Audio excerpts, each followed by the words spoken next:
Trillions, with a T. Every single second, that's how much money is flashing across global markets. It's a constant digital storm that's shaping our world in real time. And it's not people making these decisions. Not really. It's complex algorithms living in humming server farms, pricing risk and making trades faster than we can even form a thought. It's a world built entirely on math and processing power. But what if I told you that the fundamental idea, the blueprint for this entire high-tech system, wasn't created in Silicon Valley? Nope. It came from Paris, all the way back in 1900, and it was written by a man most people have never even heard of. Today, we're talking about Louis Bachelier, the forgotten father of modern finance. He's the genius whose student thesis, of all things, laid the entire foundation for the world we just described. Okay, so let's set the scene. To really get how revolutionary this guy's work was, you have to understand what the financial world was like before he came along. What did it look like before the math guys took over? Well, it was a mess. It was all about instinct, hot tips, rumors, and just chaos. Traders on the stock exchange floor believed prices moved because of gut feelings, of emotions, of some kind of mysterious market force you could feel, but could never, ever write down in an equation. I mean, just think about the intellectual landscape here. Adam Smith had written The Wealth of Nations over a century earlier, but the actual day-to-day jitter of a stock's price, that was still considered totally unquantifiable. There was just no science of speculation. It was a black box. Until Bachelier showed up.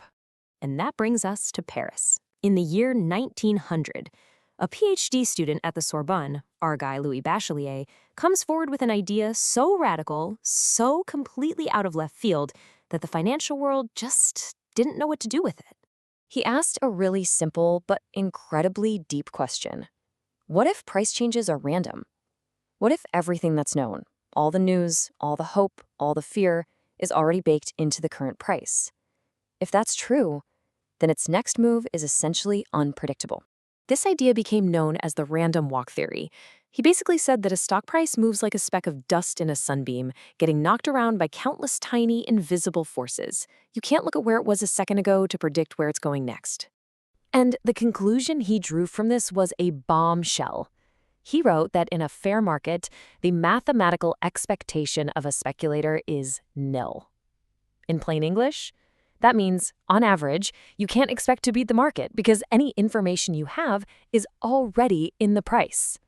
This was the very first whisper of what we now call the efficient market hypothesis. And okay, you have to hear this because it's absolutely mind-blowing. Bachelier developed the math for this random walk to describe stock prices in 1900. 5 years later, a young Albert Einstein independently developed almost the exact same math to describe the random jiggling of pollen grains in water, what we all know as Brownian motion. Finance literally beat physics to one of the most important mathematical ideas of the 20th century. But Bachelier didn't stop there. He didn't just describe how prices moved. He realized that if you could understand randomness, you could actually use it as a tool to price the future, to calculate the value of a mere possibility. Most people have heard of the Black-Scholes model for pricing options, right? It won a Nobel Prize. Well, Bachelier was tackling that exact same problem, putting a fair price on the right to buy or sell something in the future, more than 70 years earlier. And check this out. This image is from his actual thesis. He's graphing the potential profit and loss of an option. You can see how on the left, the loss is capped. You can only lose the amount you paid. But to the right, as the price takes off, the profit is potentially infinite.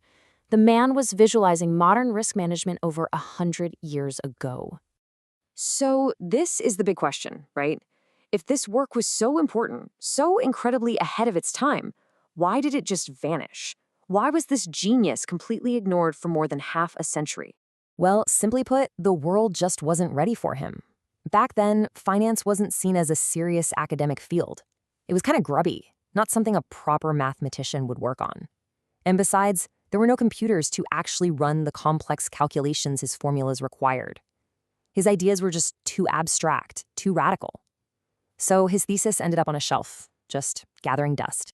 But you know, genius has a funny way of finding its moment. Decades later, as economists started looking for more rigorous ways to understand markets, they stumbled upon Bachelier's forgotten work. And when they did, his ideas didn't just reemerge, they exploded. I mean, his theories are now the absolute bedrock of quantitative finance. Everything from derivatives pricing to risk management at every big bank to the high-frequency trading algorithms that dominate the market today. They all have Louis Bachelier's DNA in them. His ghost is well and truly in the machine. In the end, what he gave us was so much bigger than just finance. He did something truly profound. He looked at what everyone else saw as pure, unpredictable chaos, and he found the hidden mathematical structure inside of it. He taught all of us that randomness itself could be modeled, that it could be understood, and, incredibly, that it could even be priced. And from that one powerful, beautiful insight, our entire mathematical financial world was born.